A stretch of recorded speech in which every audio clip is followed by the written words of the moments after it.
جی بالکل، جہاں پہ جو اسلام آباد کے قریب جو ٹرانزٹ سینٹر ہے وہ ایک سرکاری کالج کے اندر بنایا گیا ہے. وہاں پہ پہلے روز تو ہم جا سکے، لیکن اس کے بعد سے میڈیا کے لیے وہاں پہ کافی لمٹ ہو چکی ہوئی ہے ایکٹیویٹی. لیکن وہاں پہ یہ کہ بہت بڑی تعداد میں لوگوں کو نہیں لایا جاتا. ایسا نہیں کوئی ہزاروں کی تعداد میں وہاں لوگ ہوں، لیکن جو ہے کہ دن بھر مختلف علاقوں میں جو ایکشن لیا جا رہا ہے، جو سویپ کیا جا رہا ہے، اس کے بعد لوگوں کو وہاں لایا جاتا ہے. وہاں پہ ان کے پیپرز پھر مزید چیک کیے جاتے ہیں. وہاں نادرا کے حکام بھی موجود ہیں، FIA کے حکام بھی موجود ہیں، وہاں پہ جو ہیلتھ یونٹ ہے وہ بھی موجود ہے، اور وہاں پہ پھر ایک دفعہ پھر پیپرز دیکھ کے اور اچھی طرح سے چیک کر کے تو پھر اس کے بعد آگے بھیجا جاتا ہے. انٹرنیشنل میڈیا سارا اس کو کس طرح سے دیکھ رہا ہے، کیسے رپورٹ کر رہا ہے اس معاملے کو؟ جی، انٹرنیشنل میڈیا کی عمومی طور پہ جو سمپتی ہے وہ افغان کے ساتھ ہے، اور اس کی وجہ یہ ہے کہ افغانستان کے ایک تو اپنے حالات ایسے نہیں ہیں کہ وہ جہاں پہ لوگوں کے لیے جا کے دوبارہ اپنے لیے روزگار حاصل کرنا خاص طور پہ جو ہو وہ آسان ہو. اس کی بڑی وجہ یہ ہے کہ اگرچہ وہاں کی جو طالبان حکومت ہے وہ تو اس میں اسٹیبلٹی ہے، لیکن جتنی بھی ایڈ آرگنائزیشنز ہیں ان سب کا یہی کہنا ہے کہ 2/3 سے زیادہ آبادی جو ہے وہ شدید غربت کا، شدید بھوک کا شکار ہے. پھر سردیوں کا آغاز ہو رہا ہے، اور اس کے علاوہ افغانستان میں جو پیچھے یکے بعد دیگرے زلزلے آئے ہیں جن سے بہت تباہی ہوئی ہے، تو اس کی وجہ سے افغانستان اس وقت ایسی حالت میں نہیں ہے کہ وہ لاکھوں کی تعداد میں ان اپنے شہریوں کو بھی فوراً قبول کر سکے اور ان کو ایک بہتر طریقے سے ان کو وہاں پہ سیٹل کر سکے. اور ہم یہ بھی دیکھ رہے ہیں کہ جو ایڈ ایجنسیز ہیں ان کا یہ کہنا ہے کہ جب بارڈر کراس کر کے افغانستان پہنچتے ہیں لوگ اپنے وطن، تو وہاں پہ بھی بارڈر پہ بھی ابھی ایسی سہولتیں طالبان حکومت بھی نہیں پرووائڈ کر پا رہی جن کی وجہ سے لوگ وہاں پہ بلکہ یہ وہ تو ہاتھ کھڑے کر لیے ایک طریقے سے. وہ کہہ رہے ہیں کہ پاکستان میں اگر لا اینڈ آرڈر کا کوئی مسئلہ ہوتا ہے تو پھر وہ پاکستان کی حکومت اپنے طور سے اس کو دیکھے. آپ یہ نہیں دیکھ رہی کہ جب یہ معاملہ شروع ہوا اس کے بعد سے پاکستان کے اندر جو لا اینڈ آرڈر کے حوالے سے حالات ہیں وہ کافی جو ہے وہ کشیدہ اس طرف جا رہے ہیں، اور دوسری یہ کہ انٹرنیشنل میڈیا پاکستان کی مجبوریوں کو نہیں سمجھ رہا. دیکھیے، پاکستان کا جو موقف ہے اس کو بتایا تو جا رہا ہے. انفیکٹ خود میری UNHCR کی ہیڈ سے جو پاکستان میں ہیڈ ہے فلپا کینڈلر، ان سے جب بات ہوئی اور میں نے ان سے یہی سوال پوچھا کہ بطور ایک ایڈ ایجنسی جو افغانس کے رائٹس پہ یہاں پہ اور ان کی پروٹیکشن کے لیے یہاں پہ کام کرتی ہے، وہ کیا پاکستان کے اس پوائنٹ آف ویو کو کہ پاکستان میں سیکیورٹی کے حالات خراب ہو رہے ہیں اور اس کی وجہ سے پاکستان نے یہ سٹیپ اٹھایا ہے، وہ اس سے کس حد تک سمپتھائز کرتی ہیں. تو ان کا یہ کہنا تھا کہ جی ہم اس بات سے سمپتھائز کرتے ہیں، ہر ملک کی ضرورت ہے اور کوشش ہے کہ وہ سیف ہو، لیکن اسی وجہ سے ان کا کہنا تھا کہ مزید ضروری ہے کہ افغانس کی پراپر طریقے سے اس پروسیس کو کیا جائے، اور افغانس کی اگر ڈاکیومنٹیشن جہاں سے کی جا سکتی ہے تو وہ کی جائے، جانچ پڑتال جو ہے ڈیٹا بیس جو ہے وہ کریٹ کی جائے. لیکن چونکہ بے سر و سامانی کی حالت میں لوگ آئے، بہت سے ان میں بہت غریب ہیں اور ایک مرتبہ پھر بے سر و سامانی کی حالت میں ہی واپس جا رہے ہیں، تو اس وجہ سے انٹرنیشنل میڈیا اس کو ایک بڑے ہیومینیٹیرین کرائسس کے طور پہ دیکھ رہا ہے. اچھا، اور دوسرا یہ بتائیے کہ پاکستان کی میڈیا سے اس پہ کیا اثرات تھا؟ کیونکہ عام جو پاکستانی ہے وہ یہ کہہ رہے ہیں کہ جناب ٹرانسپورٹ کے اوپر یہ چھائے ہوئے ہیں اور پھر کاروبار کے اوپر یہ چھائے ہوئے ہیں. آپ کسی کارپیٹ انڈسٹری وغیرہ کی طرف چلے جائیں وہاں پر بڑے چھائے ہوئے ہیں، اور پھر پاکستان میں افغان ٹرانزٹ کے نام کے اوپر جو کچھ بھی اسمگلنگ ہوئی، پاکستان کا ڈالر جو ہے وہ وہاں پر جا کے بک رہا ہے، پاکستان کے ریزرو جو ہے وہ ڈپلیٹ ہوئے. ہم نے اپنی استطاعت سے بڑھ کر قیمت ادا کی ہے اس میزبانی کی. دیکھیے، ان چیزوں کو الگ الگ کر کے دیکھنا پڑے گا. ایک تو ایسا نہیں ہے کہ یہ لوگ کوئی کل پرسوں آئے تو انہوں نے ٹرانسپورٹ پہ ان کا کنٹرول ہے، اور جن چیزوں پہ آپ کے جن لوگوں کی باتیں آپ نے شو میں شامل بھی کی وہ جس طرح سے کہہ رہے تھے، تو بات ہے کہ ایک تو یہ تقریباً 4 دہائیوں سے یہاں پہ لوگ آتے رہے ہیں، اور ظاہر ہے کہ ان 4 دہائیوں میں کسی نہ کسی طرح تو انہوں نے روزگار کمانا تھا، اور انہوں نے اپنے لیے جگہ بنائی، پاکستان نے ان کو ماحول دیا جہاں پہ وہ رہے، اور انہوں نے اپنے لیے کاروبار بھی کھڑے کیے. یٹ اگین یہ آپریشن جو ہے وہ انلیگل جو یہاں پر ہے، بغیر کسی دستاویزات کے ساتھ ہیں، جو دستاویزات کے ساتھ ہیں، جو ویلڈ پیپرز کے ساتھ ہیں، وہ تو ابھی بھی ہیں پاکستان میں، ان کے خلاف تو کوئی آپریشن نہیں ہے. بالکل اسی طرف میں توجہ دلانا چاہتی تھی کہ جب یہ ایک دم سے سارے سیکٹرز کی ایک ساتھ بات ہو جاتی ہے تو بات یہ کہ حکومت کا فوکس جو ہے ان کو بھیجنے پر ہے، تو وہ ایک ان کی چھوٹی تعدادیں ہیں، وہ لاکھوں میں یس، لیکن تمام تر افغانز جو ہیں وہ ایسے نہیں ہیں جن کے پاس ڈاکیومنٹس نہیں ہیں. تو ایسا نہیں ہوگا کہ اگر یہ چند لاکھ چلے جاتے ہیں تو اچانک سے جن سیکٹرز میں لوگوں کی پریشانی ہے کہ ان کو آپریشن نہیں ملی تو ایک دم سے بہت کھل جائے گی. لیکن ساتھ میں یہ کہنا چاہوں گی کہ یہاں پہ بہت سے ایسے شعبے ہیں جن میں افغان ہی ایک چیپ لیبر کا سورس بھی رہے ہیں پاکستانی کاروباروں کے لیے بھی، اور اس لحاظ سے پریشانی ضرور ہے۔ میں صرف جو کیپٹل میں جو یہاں کی سبزی منڈی ہے میں وہاں گئی اور وہاں ہم نے دیکھا کہ جو مقامی جو کاروبار کرنے والے ہیں وہ خود پریشان تھے کہ جی اس منڈی میں اب یہ ویران پڑی ہے، کیونکہ 80% جو یہاں پہ کاروبار ہوتا ہے، خواہ وہ تاجر ہوں، آڑتی ہوں، جو سامان اٹھاتے ہیں مرد حضرات وہ ہوں، ان میں اکثریت وہ کہتے ہیں تقریباً 80% افغانز کی ہے، اور چونکہ اب وہ یا تو ڈر کے مارے نہیں آ رہے یا اپنا سامان لپیٹ کے واپس جا رہے ہیں یا ان کو اپنے کاروبار کے بارے میں اب شدید غیر یقینی کا سامنا ہے، تو اس وجہ سے جو ان کے ساتھ کاروبار کرتے ہیں، جو ان کے ساتھ لین دین کے لیے ڈیپینڈ کرتے ہیں، وہ بھی اب پریشان ہے۔ تو وہ بہت سے اب آخر میں چلتے ہوئے یہ بتائیے پاک افغان جو ریلیشنز ہیں اس کو کس طرح سے آپ دیکھ رہی ہیں؟ افغانستان کی حکومت اس وقت پوری حکومت کو دنیا نے تسلیم نہیں کیا اور پاکستان نے جس حد تک وہ کر سکتا تھا اس کی مدد بھی کی، اور لیکن اب ہمارے لیے بھی بہت پیچیدہ صورتحال ہے، تو آپ گوئنگ فارورڈ ریلیشنز کس طرح سے دیکھ رہی ہیں؟ بالکل ایک پیچیدہ صورتحال ہے۔ دیکھیے پاکستان نے طالبان کی مدد بھی کی اور جس کی وجہ سے پاکستان کو خاص طور پہ واشنگٹن میں ہمیشہ سے ہی بہت شک کی نگاہ سے دیکھا گیا، اگرچہ ایک میجر نان نیٹو ایلائی ہے، لیکن جب یہ جنگ ختم بھی ہوئی 2021 میں امریکہ کی جنگ افغانستان میں، تو سب سے پہلے واشنگٹن میں یہی شور اٹھا کہ پاکستان کے بارے میں بھی تحقیقات کی جائیں کہ پاکستان نے کیا کردار ادا کیا۔ اب ایک ایسا ملک جس کے اوپر ایک طرف الزام ہے کہ اس نے دونوں طرف کی سائڈز کے ساتھ پلے کیا اور دونوں طرف ہی اپنے تعلقات بنائے، اب وہ ملک خود پریشانی کا شکار ہے۔ ہم یہ دیکھ رہے ہیں، آپ نے بھی ذکر کیا کہ جو افغان حکام ہیں طالبان حکومت کے، انہوں نے پاکستان کو یہ بھی کہا کہ پاکستان خود ذمہ داری اٹھائے اپنی سیکیورٹی کی، اور اپنی جو ان کا کہنا ہے کہ نااہلی ہے اس کا الزام ہمارے اوپر نہ ڈالا۔ حال ہی میں جو افغانستان کی طالبان حکومت کے وزیر اعظم ہیں حسن اخوند، تو انہوں نے بھی کہا کہ جی اگر آپ کو ہم سے کوئی مسئلہ ہے تو ہم سے بات کریں، ہمارے جو غریب لوگ آپ کے یہاں کام کرتے ہیں انہوں نے آپ کا کیا بگاڑا ہے۔ تو کم از کم پبلک میں، اور جس طرح سے پھر پاکستان کی طرف سے بھی جو حال ہی میں انٹرم وزیر اعظم کاکڑ صاحب کی طرف سے جو سٹیٹمنٹ آئی کہ جی ہمارا خیال تھا کہ تعلقات بہتر ہوں گے، اور ہم نے کہا افغانستان سے کہ وہ کسی ایک کو چنے ٹی ٹی پی میں یا پاکستان میں، تو پبلک میں کم از کم دونوں کے درمیان جو ٹینشن ہے وہ بڑی واضح ہے۔ پاکستان جو ہے وہ بار بار ایک ہی بات کہہ رہا ہے کہ ٹی ٹی پی کے خلاف افغانستان وہ نہیں کر پا رہا، جب جو اس کا مطالبہ طالبان حکومت یہ کہہ رہی ہے کہ آپ خود ذمہ داری اٹھائیں، اور وہ ڈینائی کرتی ہے کہ ہم کسی قسم کی بھی ان کو پروٹیکشن یا سپورٹ پرووائڈ کر رہے ہیں۔ بہت شکریہ، سارا زمان ہمارے ساتھ موجود تھیں اور اس اہم ترین مسئلے پہ، اس معاملے پہ اپنی آبزرویشن شیئر کر رہی تھیں۔ بات صرف اتنی ہے کہ پاکستان سے ان تمام لوگوں کو واپس جانا ہوگا جن کے پاس اس ملک میں رہنے کے لیے جو دستاویز یا ویلڈ ڈاکیومنٹس نہیں ہیں، پھر چاہے ان کی شناخت، ان کی قومیت کسی بھی ملک سے کیوں نہ ہو۔ ایک چھوٹے سے بریک کی طرف چلیں گے اور بریک کے بعد ایک بڑی دلچسپ چیز آپ کے ساتھ شیئر کریں گے۔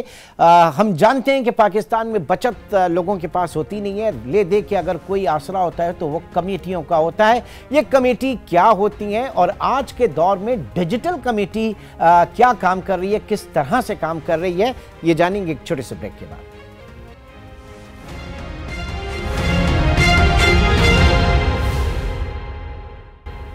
Welcome back. اور ناظرین، عوام کی دلچسپی کے لیے ایک بڑی ہم جو اپنے ٹیکنالوجی کے حوالے سے دیکھتے ہیں، پھر پاکستان میں آج کل اور پوری دنیا میں ہم دیکھ رہے ہیں کہ یہ اسٹارٹ اپس کا دور ہے، اور ایسے اسٹارٹ اپس میں ایک بڑی یونیک چیز میں نے دیکھی، ایک اڑان ایپ کر کے ہے، اڑان اپلیکیشن، اور وہ جو ہماری یہاں کمیٹیاں ڈالی جاتی ہیں پاکستان میں، جو کلچر ہے پاکستان میں بھی اور ہمارے نیبرنگ میں بھی، کیونکہ سیونگ ہم لوگوں کی ہوتی نہیں ہے، اور اس کے بعد ہم ڈپینڈ کرتے ہیں کسی بھی بڑے ایونٹ کے لیے، گھر میں اگر کوئی شادی وغیرہ ہو یا کوئی ایسی اور چیز ہو تو اس میں کمیٹیاں ڈالی جاتی ہیں۔ تو یہ بڑی ایک جدید قسم کی ڈیجیٹل آپ کہہ سکتے ہیں کہ کمیٹی ہے۔ اس اڑان جو کمپنی آپ کہہ سکتے ہیں فائنینشیل سروسز ہیں، اس کی سی ای او حلیمہ اقبال اس وقت میرے ساتھ کراچی اسٹوڈیو میں موجود ہیں۔